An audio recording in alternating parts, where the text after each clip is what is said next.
ExamPrep.School.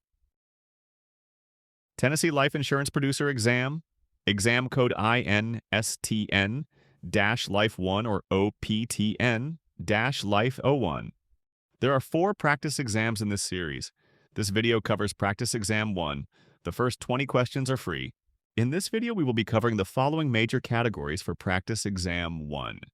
Completing the application, underwriting and delivering the policy, contract law, policy writers, provisions, options, and exclusions, retirement and other insurance concepts. Tennessee laws and departmental rules common to life, A and H, property and casualty. Tennessee laws and departmental rules. Pertinent to life insurance only. Types of policies. Let's walk through the format. I'll read each question and its choices. Let's get started. Question 1. Which statement most accurately defines term life insurance? A. It provides pure death benefit protection for a specified period without cash value accumulation, with premiums based on attained age. B. It combines a guaranteed death benefit with cash value accumulation and flexible premiums. C. It offers a flexible death benefit option and adjustable premiums that can vary based on market performance. D. It provides lifetime coverage as long as premiums are paid, accumulating cash values that can be borrowed against. A countdown circle appears in the top right. Once it completes, the answer is revealed. You can pause at any time if you'd like longer to think. If you'd like additional practice covering more topics, see the description for our book.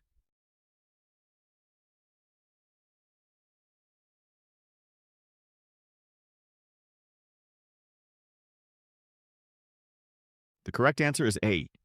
The correct answer is the pure death benefit for a specified term with a no cash value, and premiums determined by attained age are hallmark features of term life insurance. Reason B is not correct. This describes a permanent policy with cash value, unlike term insurance, which has no cash accumulation. Reason C is not correct. That describes a variable or universal policy with market-based flexibility rather than term coverage. Reason D is not correct. Lifetime coverage with cash values pertains to whole life, not term life. Question 2. Which characteristic uniquely describes level term life insurance policies? A. Death benefit remains constant for the policy term, but premiums reset annually based on age. B. Both the death benefit and the premium rate remain unchanged for the specified term. C. Premiums adjust to mortality experience while the death benefit remains fixed. D. The death benefit decreases over time although premium payments remain level.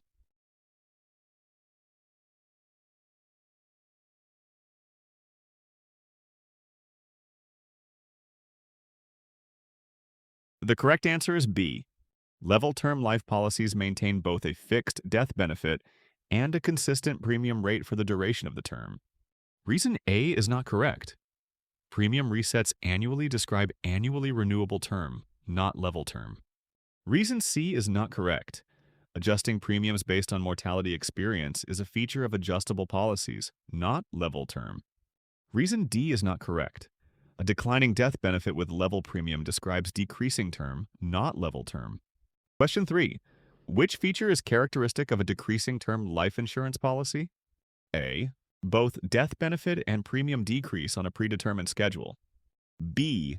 Death benefit declines over time according to a preset schedule, while premiums remain level. C. Premiums decrease in line with the declining death benefit to maintain cost parity. D. Death benefit remains constant, but premiums decrease as the insured ages.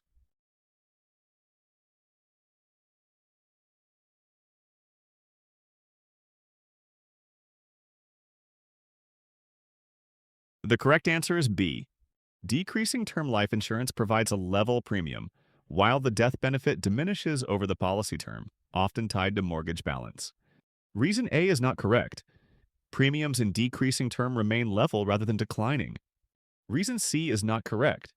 Premiums do not decrease. Only the benefit declines in decreasing term policies. Reason D is not correct. A constant benefit with decreasing premiums does not describe decreasing term life. Question 4. Jacob, age 30, purchases a 20-year return of premium level term life policy with an annual premium of $1,000. If he survives to the end of the 20-year term and submits a timely return of premium claim, how much will he receive? A. $20,000. B. $18,000. C. $1,000. D. $0.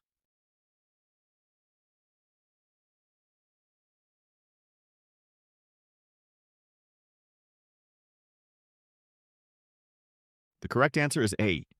The correct answer is $20,000 because return of premium term policies refund the total premiums paid upon survival to term, calculated as annual premium multiplied by the number of years in the term. Reason B is not correct. This is incorrect because the refund equals the full sum of all premiums paid, not a reduced amount. Reason C is not correct. This is incorrect because the refund is not limited to a single premium payment, but includes all payments made. Reason D is not correct. This is incorrect because return of premium policies do provide a cash refund if the insured survives the term. Question 5. Beth, age 35, purchases an annually renewable term life insurance policy. Year 1, premium is $250. Year 2 premium is $300. Year 3 premium is $350. Which statement best explains this premium pattern? A. Premium increases each renewal term to reflect the insured's rising mortality risk while maintaining a level death benefit. B. Premium escalates annually because the policy has no cash value reserves to offset the insurer's increasing cost of risk exposures. C. Premium rises at each renewal to compensate for anticipated decreases in investment income on the insurer's reserves over time. D. Premium is designed to increase periodically to adjust for projected inflationary trends in future claim costs and administrative expenses.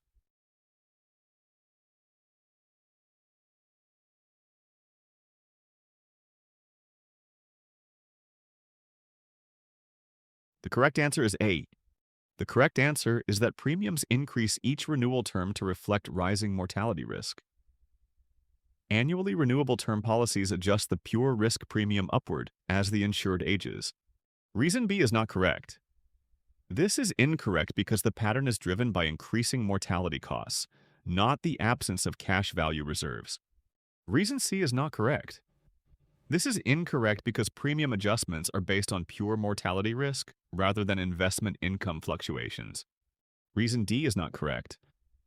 This is incorrect because the increases reflect mortality risk, not inflation adjustments. Question 6. In an ordinary whole life insurance policy, cash values first become available as a cash surrender benefit at the end of which policy year? A. First policy year. B. Third policy year. C. Second policy year. D. Fourth policy year.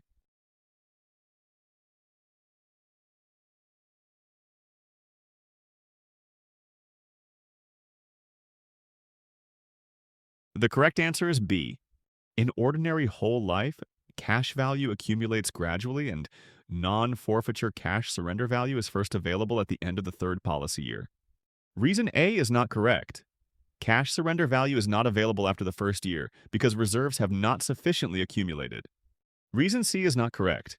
Surrender value is not accessible after the second year, as the earliest guaranteed cash value starts at year 3. Reason D is not correct. Availability of cash surrender value does not wait until the fourth year, since reserves meet non-forfeiture requirements earlier.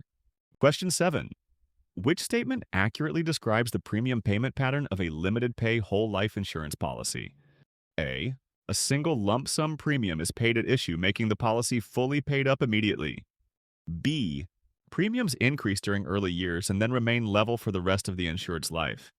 C. Level premiums are payable for a specified number of years and then cease while coverage continues to maturity. D. Level premiums are payable until the insured reaches a certain age, after which they increase.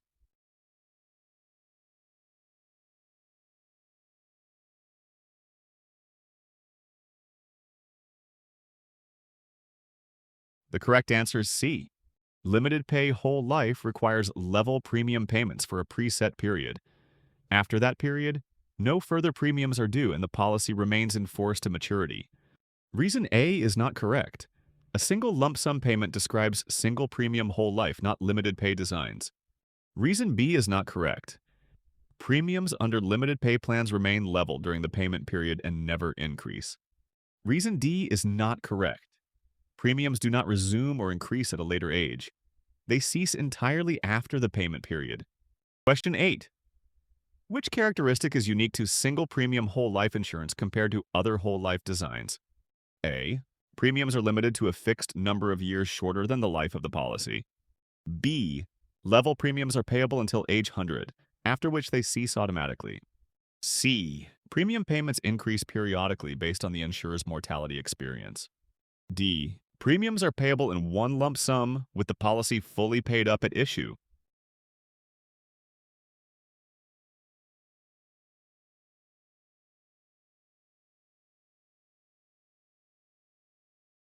The correct answer is D.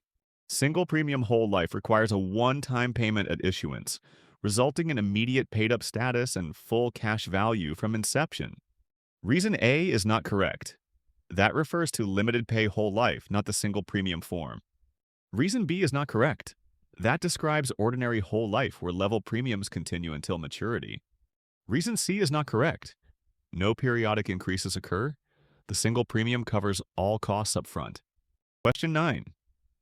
A policyholder purchased a $200,000 traditional whole life policy 5 years ago and elected to apply each year's dividend toward paid-up additions. How has this choice most directly affected the policy's cash value growth? A. Cash value accumulates according to the guaranteed schedule plus the added paid-up increments from dividends. B. Cash value equals the cash surrender value without adjustment for paid-up additions. C. Cash value grows only when dividends exceed the guaranteed interest rate. D. Cash value increases solely based on the insurer's annual surplus performance.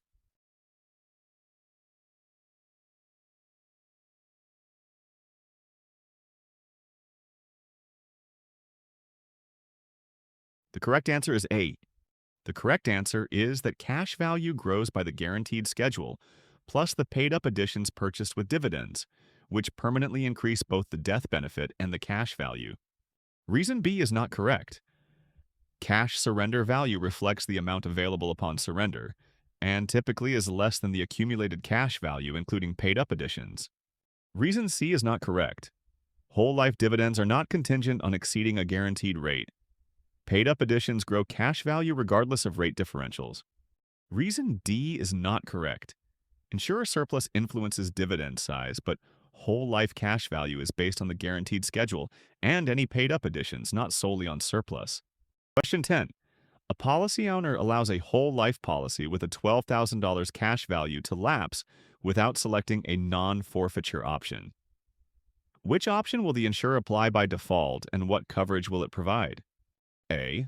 Cash surrender option, paying the full cash value as a lump sum. B. Reduced paid-up insurance, providing a smaller permanent death benefit. C. Extended term insurance, providing the original death benefit for a limited term. D. Automatic premium loan, borrowing against the cash value to continue coverage.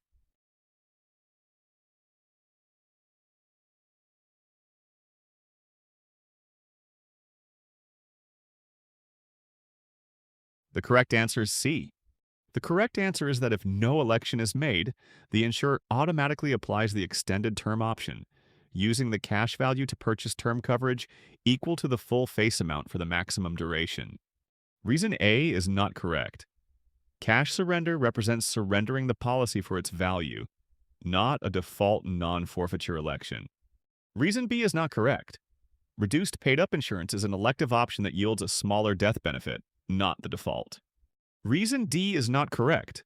Automatic premium loan is a policy loan provision, not a non-forfeiture option applied upon lapse. Question 11. Which of the following best represents the fundamental purpose of an annuity when used as an income vehicle in retirement planning? A. To provide a death benefit payout to named beneficiaries. B. To accumulate funds for estate transfer with immediate liquidity. C. To guarantee a series of periodic payments to the annuitant. D. To finance education or other short-term expenses.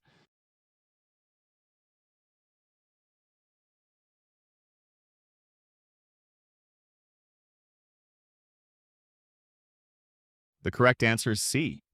The correct answer is that an annuity's primary function is to convert accumulated value into a guaranteed series of income payments for the annuitant during retirement. Reason A is not correct.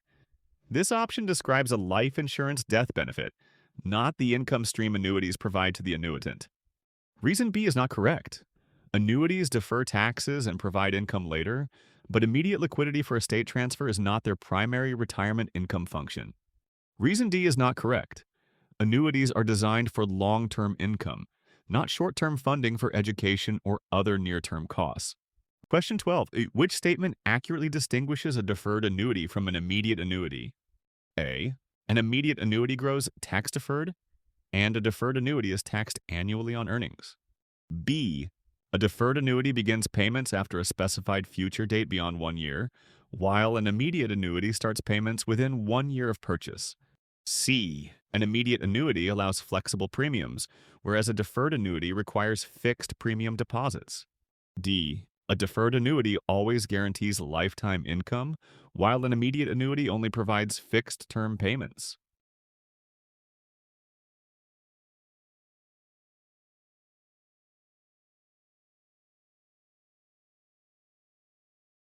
The correct answer is B. The correct answer is that deferred annuities postpone payout until after a specified future date beyond 1 year, whereas immediate annuities start payouts within 1 year of purchase. Reason A is not correct. Both immediate and deferred annuities benefit from tax-deferred growth, so annual taxation of deferred annuities is incorrect. Reason C is not correct. Premium flexibility can apply to both types. Premium structure does not define the timing difference. Reason D is not correct. Both deferred and immediate annuities can offer lifetime guarantees. Timing of payments, not term type, distinguishes them. Question 13. Jeff, age 50, deposits $100,000 into an annuity and wants to retain the ability to contribute additional premiums in the future. He is comparing a single premium deferred annuity with a flexible premium deferred annuity. Which feature is unique to the flexible premium deferred annuity? A. A requirement to pay the entire premium at contract inception. B. Ability to make additional premium payments after the initial deposit. C. Elimination of surrender charges upon completion of a free look period. D. A guaranteed timing for annuitization beginning exactly 5 years after issue.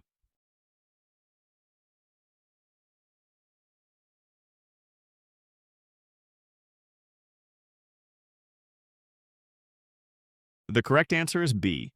The flexible premium deferred annuity permits multiple premium payments over time, distinguishing it from a single premium annuity that requires one lump sum deposit.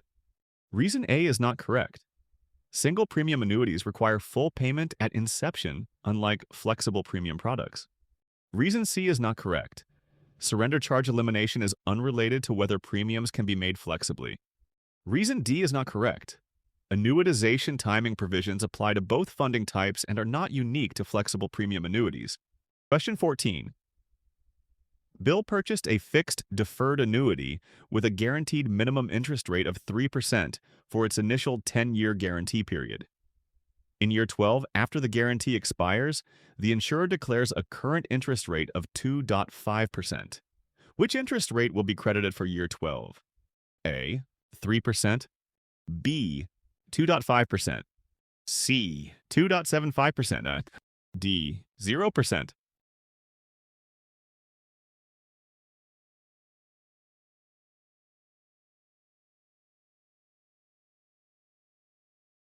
The correct answer is B. Once the guarantee period ends, the annuity credits the declared current rate of 2.5%, even if it is lower than the former guaranteed minimum. Reason A is not correct. The guaranteed minimum rate no longer applies after the expiration of the guarantee period. Reason C is not correct.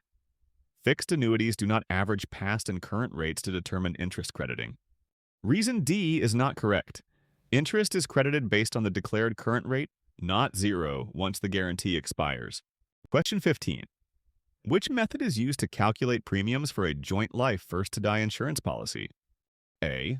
Applying joint life mortality rates for first death risk. B. Summing individual net single life premiums. C. Using the higher age insured's mortality rate alone.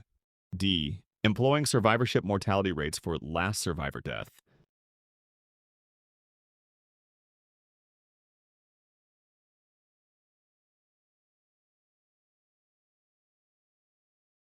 The correct answer is A. The correct answer is that premiums are based on joint life mortality rates reflecting the risk that one insured will die first, which distinguishes first-to-die policies from survivorship tables or single life rate calculations. Reason B is not correct. This is incorrect because joint life premiums are not a simple sum of individual premiums, but are based on combined mortality risk. Reason C is not correct. This is incorrect because both lives' risks are considered, rather than using only the older or higher risk insured. Reason D is not correct. This is incorrect because survivorship mortality rates apply to second-to-die policies, not first-to-die coverage. Question 16. Which of the following is a common use for survivorship second-to-die life insurance policies? A. Providing liquidity for living benefit loans during joint lives. B. Offering income replacement for the surviving spouse after the first death. C. Funding estate tax obligations at the death of the last surviving insured. D. Covering outstanding debts upon the first insured's death.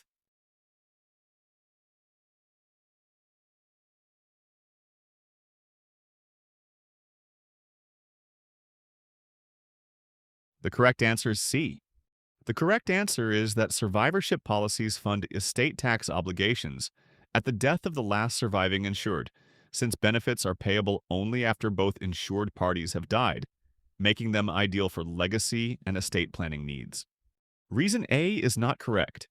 This is incorrect because these policies are not primarily used to support living benefit loans during joint lives. Reason B is not correct. This is incorrect because income replacement after the first death is provided by first-to-die coverage, not survivorship policies. Reason D is not correct. This is incorrect because benefits under survivorship policies are not payable upon the first insured's death. Question 17. A married couple has an estate valued at $8 million and anticipates substantial federal estate taxes due upon the death of the second spouse. They wish to minimize premium expenses, require permanent coverage, and do not need death benefits after the first spouse's death. Which of the following life insurance solutions best addresses their objectives? A. Purchase individual level premium term life insurance for each spouse. B. Purchase a survivorship whole life policy. C. Purchase a joint whole life policy that pays on the first death of either spouse. D. Purchase individual whole life insurance for each spouse.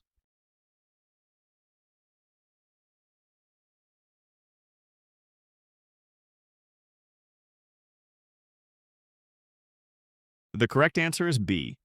This option is correct because a survivorship whole life policy provides one death benefit upon the second death on a permanent basis, offering estate tax liquidity at a lower combined premium cost than two individual policies and avoiding proceeds after the first death. Reason A is not correct. Term life coverage expires and does not guarantee funds for estate taxes at the second death. Reason C is not correct. A first-to-die policy pays upon the first death, but liquidity is needed only at the second death. Reason D is not correct. Two individual whole life policies provide permanent coverage but result in higher combined premiums than a survivorship policy. Question 18. Which of the following is a standard eligibility requirement for an insured to add a waiver of premium rider when a life insurance policy is issued? A. Submission of satisfactory evidence of insurability. B. Minimum issue age of 30 years. C. Payment of premiums for at least 2 policy years.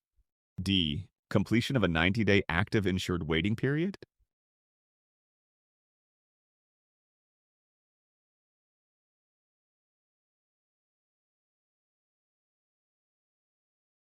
The correct answer is A. The waiver of premium rider must be attached at issue and requires evidence of insurability to ensure underwriting standards. Age thresholds and waiting periods relate to benefit triggers rather than initial rider eligibility. Reason B is not correct.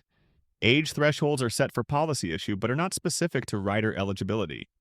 Reason C is not correct. No multi-year premium payment history is required before adding the rider. Reason D is not correct. The waiting period determines when benefits start but does not determine initial eligibility. Question 19. Under the total disability definition in a typical waiver of premium rider, total disability is defined as the insured's inability to A. Perform the substantial and material duties of their regular occupation. B.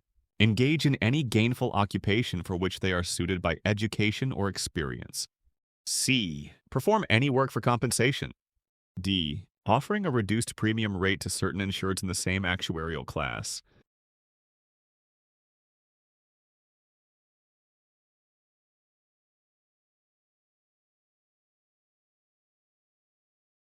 The correct answer is A. Many waiver of premium riders use an own occupation definition, waiving premiums when the insured cannot perform the material duties of their regular job.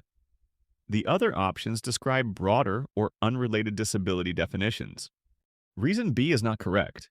This describes an any occupation definition, not the own occupation definition used in many waiver riders. Reason C is not correct. This overly broad definition encompasses any work, which is not typical for own occupation disability. Reason D is not correct. Self-employment participation is not a defining element of total disability under the rider. Question 20.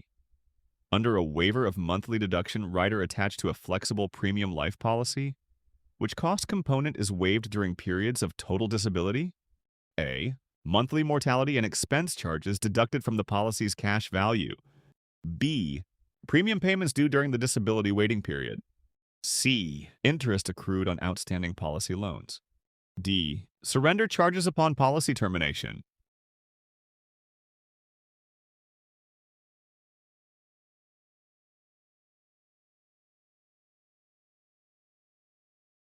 The correct answer is A. The waiver of monthly deduction rider suspends the insurer's mortality and expense charges typically deducted from the cash value during disability. Premiums, loan interest, and surrender charges remain unaffected. Reason B is not correct. Premium payments are not waived by this rider, which only affects monthly deductions. Reason C is not correct. Policy loan interest continues to accrue and is not waived by this rider. Reason D is not correct. Surrender charges upon termination are unrelated to monthly deduction waivers. Enjoyed this practice test? Tap like, hit subscribe, and share it with a classmate. Got a question we should tweak? Comment below. We read them all. Find full practice exam books in the description or at ExamPrep.School.